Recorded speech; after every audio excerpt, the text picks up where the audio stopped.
Okay, well let's start by just watching Lewis there. What's happening here, Johnny? Obviously a bit of suspension damage by the look of it. I don't think it's a puncture. Rear tyre. Oh, okay. you predicted that. Failure.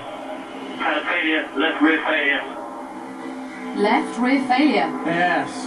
And actually damage to the suspension as well by the look of it. Oh, that's worrying times for him and Mercedes. Yeah, well, it's not the best time for it to happen, but at least it was at the end of the session. At least he got his work done. Okay, let's talk about Fernando Alonso topping the table there, a 10th ahead of Sebastian Vettel. Impressed by him? As always, yes.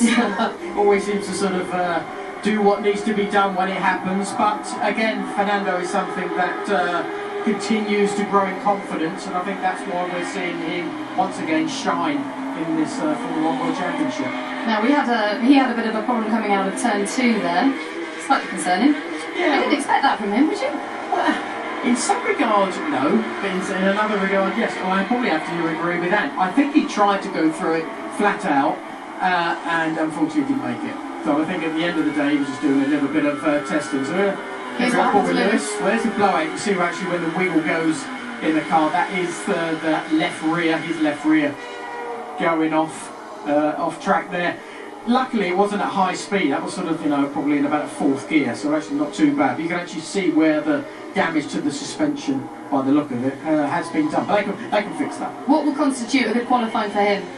Well, I think if he can get himself into the top 6, he was 5th after that session, so there is a chance of that. But as we do know, they definitely do have an issue with tyre wear, and I think that may be a prime example of that. And what about Nico Rosberg? I mean, he's sort of gone missing a bit of late, but he says he's not overly concerned.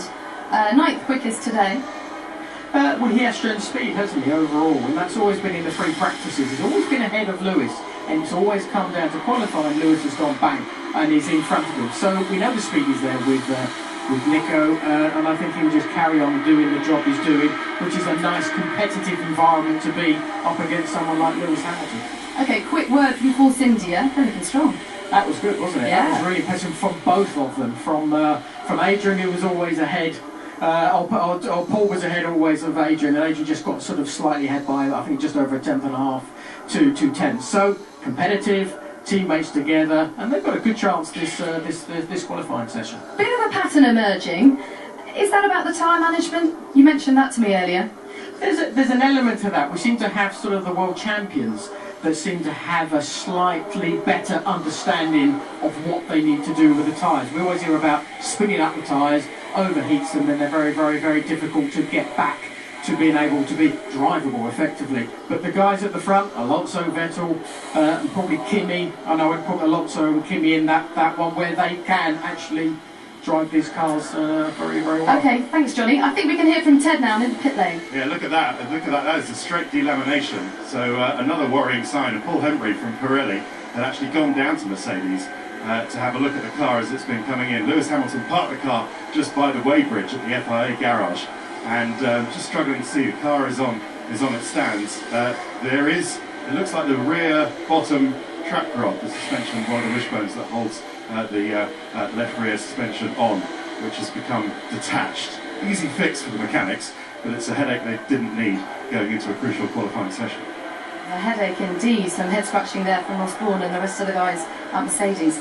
Yeah, it is, and for Pirelli as well, because if there is a delamination, now is that down to how the Mercedes is hard on that rear end? That is something we have known about this season and even last season. So they've got to really find out exactly, was it purely wear that the delamination came into effect.